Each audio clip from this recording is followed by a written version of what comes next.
instantedigital.com. Estamos nuevamente en Génesis y damos la bienvenida a Shai Shemer. Bien hallado, Shai. Muchas gracias, bien hallados también vosotros.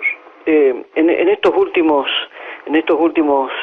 podríamos decir, en estas últimas semanas, daría la impresión que no abandonamos ni el Antiguo Testamento, ni tampoco abandonamos el libro de Números. Y siendo consecuente con esto que acabamos de decir, vamos a hablar de un tiempo tremendamente difícil para el pueblo de Israel, cuando ese pueblo se entregó al dios Baal y sobre todo a un pecado verdaderamente grave, que es la inmoralidad sexual con las mujeres de la tierra de Moab. Así es, los midianitas, Balaam o Bilam, como es su nombre, viene de la tierra de Moisés, donde Moisés pasó sus 40 años con Jetro. Ellos fueron a consultar, Balak va a consultar, Balak que viene de Moab, de un pueblo que viene de un incesto, las hijas de Lot, ¿sí? Tuvieron una relación incestuosa con su padre y por tanto nacen estos pueblos, los cuales Israel no puede contra Moab levantar mano, pero tampoco puede mezclarse con ellos. De esta manera, y debemos recordar que Ruth es la moabita y que aquí es donde entra la astilla para entender cómo el Señor hace excepciones cuando se va cumpliendo el plan divino, ¿no? Es tan interesante, pero no es tema de nuestro análisis hoy.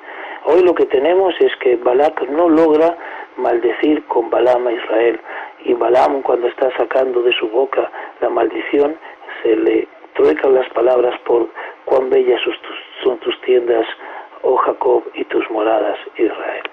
Después de esto, a Balak se le ocurre una idea. Si no pude con Balaam, que es el profeta más poderoso y más cotizado de toda la región, yo utilizaré un sistema que es conocido desde el principio de la creación, se puede decir.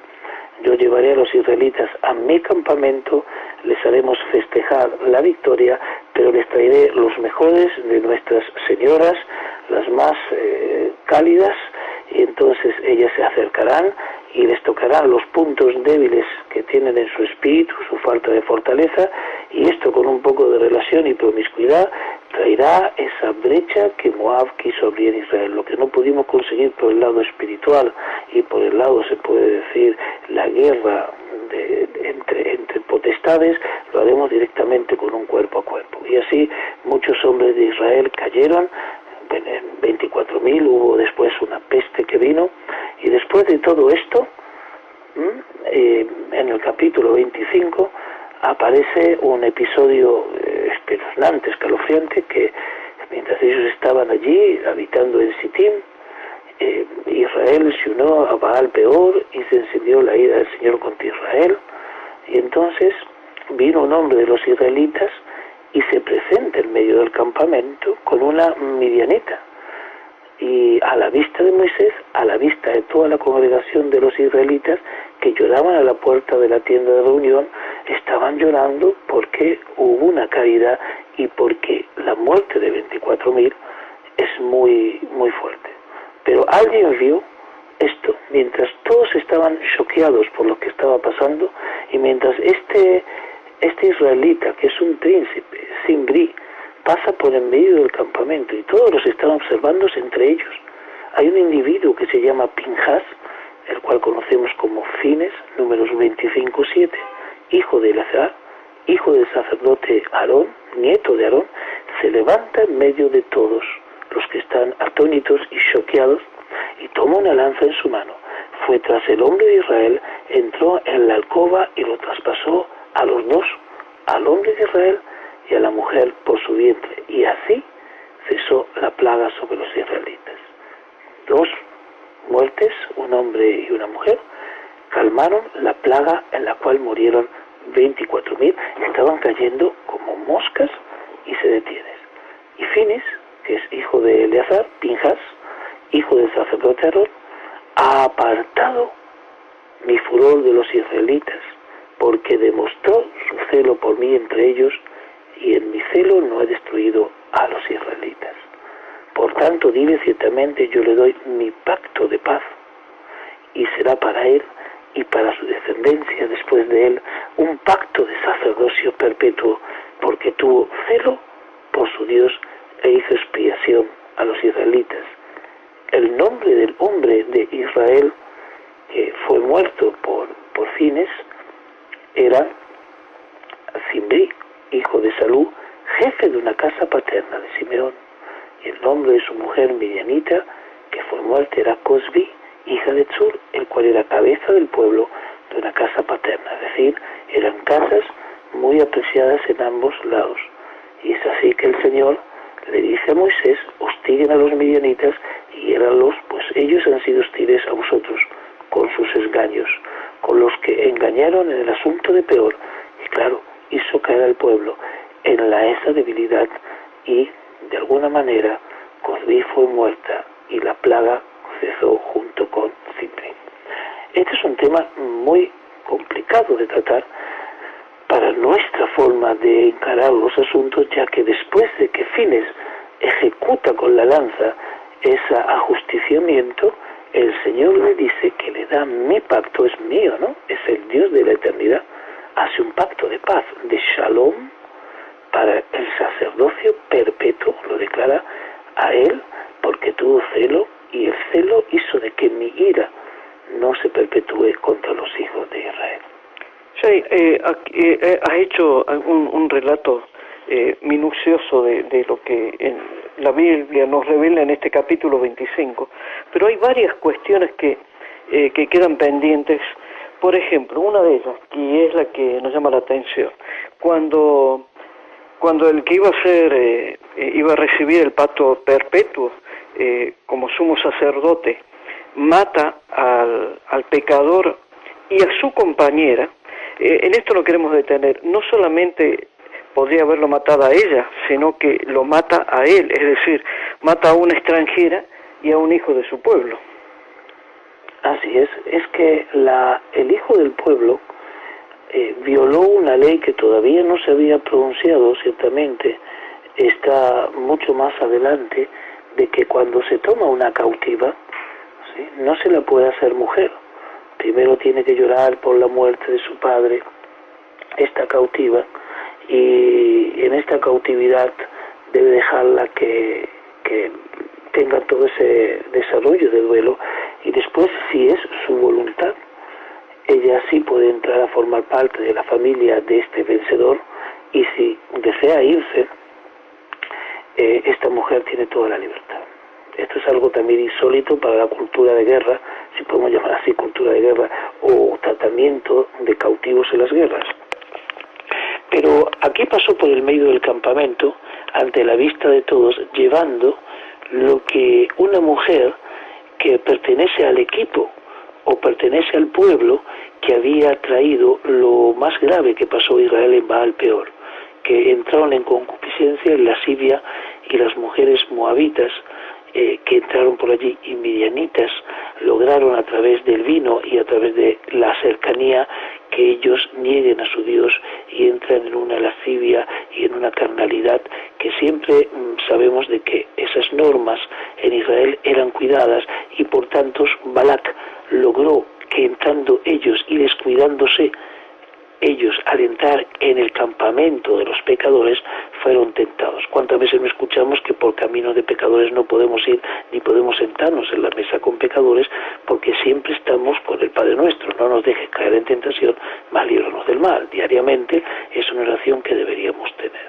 Aunque el sello del Espíritu Santo es para los creyentes, el sello es hermético, el creyente no. Y por tanto todas esas fisuras que hay que cuidarlas. Hay que cuidarlas y hay que sellarlas. Y aquí Israel se jactó del triunfo espiritual contra Balaam, pero no tuvieron en cuenta sus propios puntos débiles. No es la debilidad de Dios, es la debilidad del hombre, en sus puntos débiles no elaborados. Entonces, dentro de toda esta confusión, este hombre trae a una cautiva y la hace pasar del medio del campamento y la lleva directamente a la alcoba. Lo que más asombra, o puede ser que no para muchos, es que el Señor dice que aunque mía es la venganza, mi ira fue aplacada, porque veo en Fines el sentir de mucho del pueblo. Solo que Fines actuó aunque los demás no actuaron. Es un caso insólito, porque mirando a Moisés y mirando a los que estaban con Moisés, podría haber esperado que el jefe tenga una reacción, primeramente, un jefe indiscutido, porque ya había pasado todas las pruebas que tiene que pasar un jefe. Sin embargo, él, al ver que el celo de ellos los había paralizado, no preguntó, se salta el protocolo de sujeción, toma una lanza y realiza lo que cree que tiene que realizar. Una vez más vemos que la fe de un hombre puede obrar cosas milagrosas, como ha sido en este caso. Así es, y que no siempre hay que mirar lo que hace la mayoría, aunque en este caso, y esto puede ser una, digamos, muy indiscreto decirlo, o podemos incitar a alguien mañana a que haga algo en una forma indisciplinada, en este caso y puntual vemos que el Señor vio con buena razón y que le da un pacto de paz. La palabra paz no significa armonía, sino que significa en hebreo shalom, completar y pagar. Dios le ha completado lo que a él le falta, le dio el sacerdocio. El sacerdocio es sujeción, es caridad, es dulzura, es restauración, es intercesión, es culto y es expiación. Dios no le permitió seguir como un hombre que va atrás de la justicia. El caso de Pablo, el apóstol, no le permitió seguir apedreando a los cristianos, aunque lo hacía por un celo divino, sino que en un momento determinado lo llevó a un sacerdocio y le completa con ese celo la parte que tenía de carencia. Y eso es hacer un pacto de paz. Es la paz que tuvo Saulo de Tarso, es que vio la luz que da la paz al mundo, y esa luz lo ensegueció. ¿Por qué lo ensegueció? Porque sus ojos estaban llenos de un celo divino. Dios aprovechó ese celo y lo completó con lo que le faltaba. Y por eso nunca más volvió a justiciar o a confrontar a ese nivel. En este caso, Pinjas antecede a Pablo en esto, y él tiene la ira y el celo, pero no podemos dejar a un talibán que ande dando vueltas por allí. Tengo que hacer un pacto de paz contigo. Has hecho un celo correcto, pero no quiero esto como una arma sistemática para limpiar el campamento. Voy a hacer un pacto de paz, te complementaré con algo. ¿Cuál es el premio? El sacerdocio. Y el sacerdocio es una vida de sacrificio, es una vida de entrega, es una vida de renuncia, es una vida de intercesión y es una vida balsámica, es una vida de mucha responsabilidad. Es una vida absolutamente en retiro y en absoluto recato. Entonces, con eso le completa la ira y el celo se transforma en misericordia. Porque la palabra pagar, la palabra pagado, la palabra pagaré y la palabra paz tienen la misma raíz en lengua hebrea bíblica. Seguramente quien nos esté escuchando y no comparta nuestras creencias, se le plantearía una duda. ¿Cómo es que Dios puede tener semejante ira de matar a 24.000 personas, como dice su propia palabra, y ser capaz de aplacar su ira por un asesinato? En lo que Dios aplaca su ira cuando ve una persona que le basta uno, como le dijo Abraham al Señor. Hay uno que se levanta y expresa su celo por Dios. Nadie había expresado su celo por Dios. Tengo que decir que la situación era caótica. Estaban cayendo y no había forma de detener. Entonces se levanta Fines y él en esa iniciativa expresa su celo. Y aunque la situación no fue repetida, Dios aprueba el celo de Fines, lo premia y lo completa. Lo que Dios estaba buscando en Israel es el celo por la santidad de Dios y por la santidad de su territorio, de su santuario, en las cercanías donde está pasando Fines, en un paralelismo no tan violento para nosotros como seres humanos. Jesús entra en el monte del templo y dice: habéis convertido la casa de mi padre en una cueva de ladrones, y hace un escándalo y se va. Y ese escándalo expresa el celo que él hubiera querido que los que estén ahí tengan. Pero claro, en ese caso todavía no había un caos, pero el caos viene después después, viene 30 y tantos años después, 38 años después más o menos, cuando los romanos entran y destruyen el templo de Jerusalén. Es decir, ¿quién lleva mi celo a mi casa? Y es aquí que Pinhas tiene ese celo, pero es un celo que en exceso puede traer un desequilibrio. Dios le completa con un sacerdocio perpetuo. A Pablo le completa el celo, ¿sí? No castigándolo, sino dando un sacerdocio, basado en ese celo, no en expresión de violencia, sino en expresión de transmisión de la paz de Dios. Es interesante cómo Dios recicla el celo que viene de las entrañas en un celo que se transforma en un celo sacerdotal. Desde luego que Dios obra de una manera tan diferente a como obraría cualquier humano, porque podríamos pensar fácilmente que un hombre que es capaz de matar a un hombre de su propio pueblo y a una mujer extranjera, bien podría ser un buen guerrero, y sin embargo Dios lo pone en un planteamiento totalmente diferente. De guerrero lo pone sacerdote. Bueno, no, capítulos antes hemos visto cómo la tierra se traga vivo a la familia de Coré y a 250 de los principales. También hemos visto la plaga de 24.000, sin ir más lejos podemos ir al diluvio mismo. Es decir, ¿con quién estamos tratando? Con un Dios amoroso y un Dios de justicia, que cela mucho la santidad de su nombre. Y entonces, su escogido, Israel, debe llegar al entendimiento de esto. Y en ese proceso de entendimiento existe ese dolor de parto, muchos incidentes que para nosotros, desde nuestro punto de vista moral, pueden ser hasta incómodos, pero para la sustancia de que Dios quiere expresar a través de todo esto es parte de su propia expresión y de su propia esencia, que la vida y la muerte corresponden a la justicia de Dios. En este caso hay un hombre que toma la justicia en sus manos en un caso de emergencia, y eso podría tener una consecuencia grave para la vida de Fines, para la de la familia. Lo que ocurrió con Coré se transmitió a su familia, podría haberse quedado solo, podría haberse quedado expulsado. Él no supo las consecuencias inmediatas de lo que iba a pasar, pero actuó con un celo total y tuvo la valentía de ajustarse a las consecuencias que iban a aparecer inmediatamente de este hecho. De alguna manera, sin entrar en el tema de la lanza y el ajusticiamiento, vemos un hombre que cree que tiene que hacer algo para frenar el caos que hay en el campamento y toma una decisión desesperada, no pensada, absolutamente la toma por amor a lo que está ocurriendo y cree que está haciendo lo correcto. Se juega en eso su propia vida y la vida de todos sus cercanos. Asimismo, viendo que Moisés está paralizado, toma en valentía la decisión y está dispuesto a asumir las consecuencias. Yo creo que es importante que precisemos ahí que estamos hablando de un hecho, de una circunstancia, podríamos decir que extremadamente puntual, una circunstancia casi única, en el que un hombre reacciona frente a un hecho concreto, como fue el paseo, por así decirlo, de este judío con una moabita, desafiando no solamente a Moisés y a sus autoridades, sino también al propio Dios.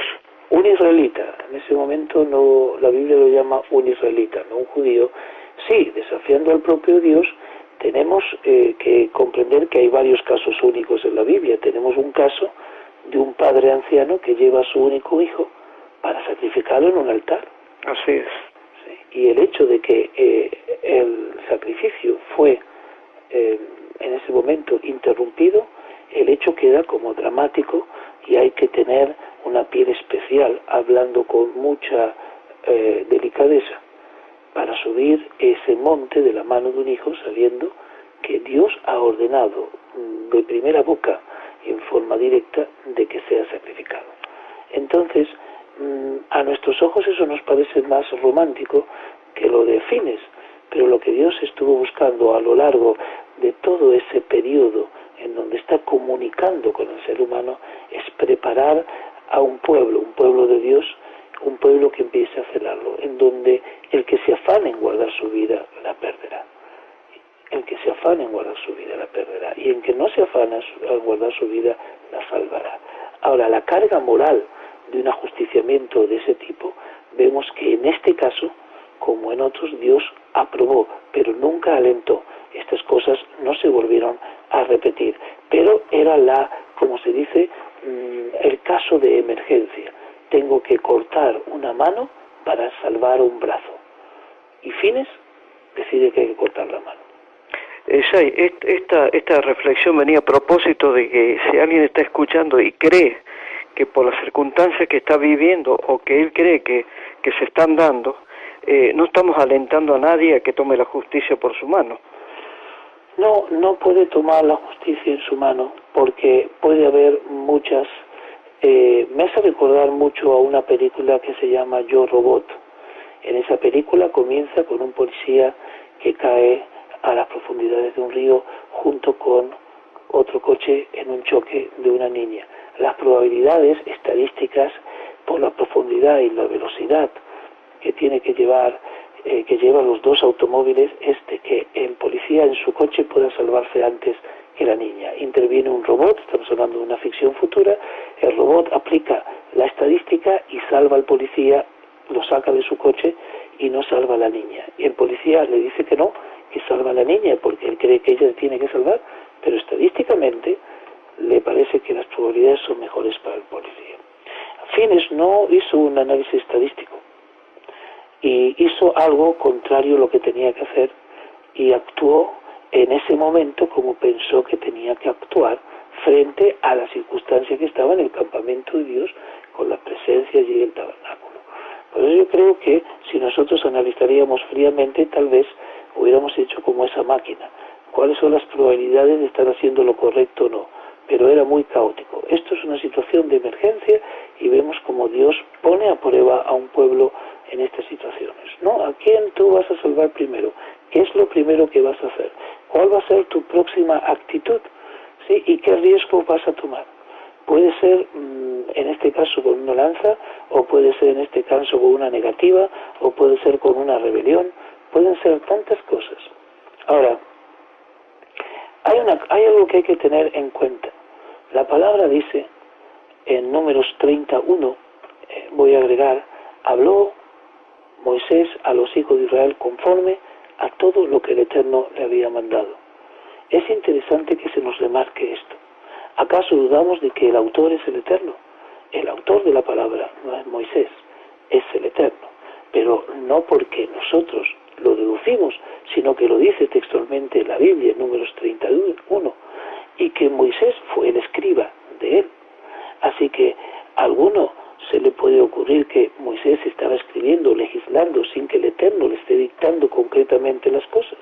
Estas son las palabras. Hasta podemos decir que Moisés no las escribió. Sería muy, desmesurado decir la ley de Moisés sin entender de que Dios le dictaba directamente a sus oídos lo que tenía que escribir. Por eso, este relato que encontramos de Fines es un relato auténtico que Dios permite y quiere que se remarque. Sin embargo, no está en su enseñanza que la venganza o la ira tiene que ser del hombre. Pero el hombre tendrá que decidir muchas veces en la vida ir contra toda la corriente que está frente a él y tendrá que tomar una decisión. Puede ser huir en dirección contraria a los demás, decir algo contrario, o en el caso de Fines, arriesgar su propia vida para parar una epidemia. Es decir, esto no lo sabemos hasta el momento que se presenta. La Biblia lo toma como un acto que termina en un pacto de paz. Pero mi paz os dejo, mi paz os doy, nunca se puso como condición de que debo justiciar a nadie. Esas son las palabras del Mesías. Sin embargo, estas profundidades son muy importantes porque llegará un momento en el desarrollo de la historia de la humanidad que el campamento de Dios y su santidad pueden llegar a estar tan amenazadas que el hombre, en el momento que Dios decida, tendrá que tomar determinaciones y tendrá que tomar actitudes para que el campamento de Dios esté defendido. Es decir, sin seguir el ejemplo de Fines o de Pablo, podemos simplemente entender de que esas circunstancias serán únicas y verdaderas y que se pondrá la fe de muchos a prueba en cómo cada uno guarda su postura o coloca una postura que puede arriesgar su propia existencia. Yo creo que esto es lo que llevó a Israel y a Fines a confrontar esta situación. Ahora, nosotros nunca desprenderemos de esta enseñanza el incitar a que alguno pueda tomar la justicia en sus manos. Antes se pueden hacer muchas otras cosas. Fines vio 24.000 que estaban cayendo y entendió que había una relación entre los actos que se estaban cometiendo y las muertes. Y esa fue su decisión como hombre de la casta arónica. Quizás como gran conclusión, una vez más, y aunque parezca demasiado obvia, Shai, lo que podríamos decir es que nunca nos atrevamos a desafiar a la ira de Dios. La pasión hacia el Eterno puede terminar en una situación que hagamos cosas que son contrarias al Eterno. Todas nuestras acciones deben estar amparadas en el marco de lo que está permitido. Y tenemos, y no permitido, por supuesto. Y no podemos tropezar ni desviar la senda. Así, todos los sentidos de nuestra existencia. Por esta razón, lo que hizo Fines es un caso puntual y requiere un análisis puntual para la situación puntual. Pero nuestras acciones no pueden estar amparadas por un celo en el cual o a través del cual se haga algo contrario a la ley de Dios. A una ley que fue dada con todos sus contenidos sociales, morales, para que nosotros, a través de esas normas, no nos desviemos de la senda correcta. Así que se puede estudiar este capítulo y se puede aprender muchísimo de él. Pero también se debe comprender de que son ejemplos bíblicos que nos dejan una enseñanza, pero no nos están imponiendo una práctica diaria, sino que nos dan una reflexión de lo que en el momento de que la santidad de Dios está tan desamparada en el hombre, puede llevar a una persona con un celo extremo como el de Elazar a recibir un pacto de paz. En esa concordancia lo dejamos, Shai. Gracias, Shai Seme. Hasta la próxima edición de Génesis. A vosotros. protestantedigital.com.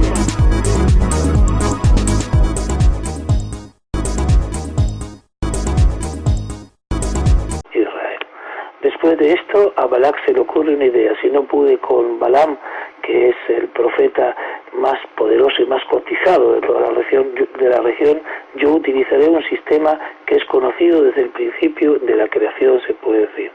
Yo llevaré a los israelitas a mi campamento, les haremos festejar la victoria, pero les traeré los mejores de nuestras señoras, las más cálidas, y entonces ellas se acercarán y les tocarán los puntos débiles que tienen en su espíritu, su falta de fortaleza, y esto con un poco de relación y promiscuidad traerá esa brecha que Moab quiso abrir en Israel. Lo que no pudimos conseguir por el lado espiritual y por el lado, se puede decir, la guerra entre potestades, lo haremos directamente con un cuerpo a cuerpo. Y así muchos hombres de Israel cayeron.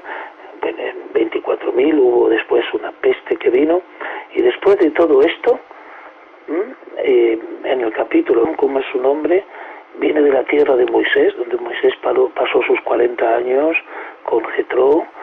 Ellos fueron a consultar, Balac va a consultar, Balac que viene de Moab, de un pueblo que viene de un incesto, las hijas de Lot, ¿sí? Tuvieron una relación incestuosa con su padre, y por tanto nacen estos pueblos, los cuales Israel no puede contra Moab levantar mano, pero tampoco puede mezclarse con ellos. De esta manera, y debemos recordar que Ruth es la moabita, y que aquí es donde entra la astilla para entender cómo el Señor hace excepciones cuando se va cumpliendo el plan divino, ¿no? Es tan interesante, pero no es tema de nuestro análisis hoy. Hoy lo que tenemos es que Balac no logra maldecir con Balaam a Israel, y Balaam, cuando está sacando de su boca la maldición, se le truecan las palabras por cuán bellas son tus tiendas, oh Jacob, y tus moradas. protestantedigital.com. Estamos nuevamente en Génesis y damos la bienvenida a Shai Shemer. Bien hallado, Shai. Muchas gracias, bien hallados también vosotros. En estos últimos, podríamos decir, en estas últimas semanas, daría la impresión que no abandonamos ni el Antiguo Testamento, ni tampoco abandonamos el libro de Números. Y siendo consecuente con esto que acabamos de decir, vamos a hablar de un tiempo tremendamente difícil para el pueblo de Israel, cuando ese pueblo se entregó al dios Baal y sobre todo a un pecado verdaderamente grave, que es la inmoralidad sexual con las mujeres de la tierra de Moab. Así es, los midianitas, Balaam o Bilam, Aarón, nieto de Aarón, se levanta en medio de todos los que están atónitos y choqueados y toma una lanza en su mano. Fue tras el hombre de Israel, entró en la alcoba y lo traspasó a los dos, al hombre de Israel y a la mujer por su vientre, y así cesó la plaga sobre los israelitas. 2 muertes, un hombre y una mujer, calmaron la plaga en la cual murieron 24.000, estaban cayendo como moscas y se detienen. Y Fines, que es hijo de Eleazar, Pinjas, hijo del sacerdote Aarón, ha apartado mi furor de los israelitas, porque demostró su celo por mí entre ellos, y en mi celo no he destruido a los israelitas. Por tanto, dile ciertamente, yo le doy mi pacto de paz, y será para él y para su descendencia después de él un pacto de sacerdocio perpetuo, porque tuvo celo por su 25. Aparece un episodio espeluznante, escalofriante, que mientras ellos estaban allí habitando en Sittim, Israel se unió a Baal Peor y se encendió la ira del Señor contra Israel, y entonces vino un hombre de los israelitas y se presenta en medio del campamento con una midianita, y a la vista de Moisés, a la vista de toda la congregación de los israelitas que lloraban a la puerta de la tienda de reunión, estaban llorando porque hubo una caída y porque la muerte de 24.000 es muy, muy fuerte. Pero alguien vio esto, mientras todos estaban choqueados por lo que estaba pasando, y mientras este israelita, que es un príncipe, Zimri, pasa por en medio del campamento y todos los están observándose entre ellos. Hay un individuo que se llama Pinjas, el cual conocemos como Fines, números 25:7, hijo de Eleazar, hijo del sacerdote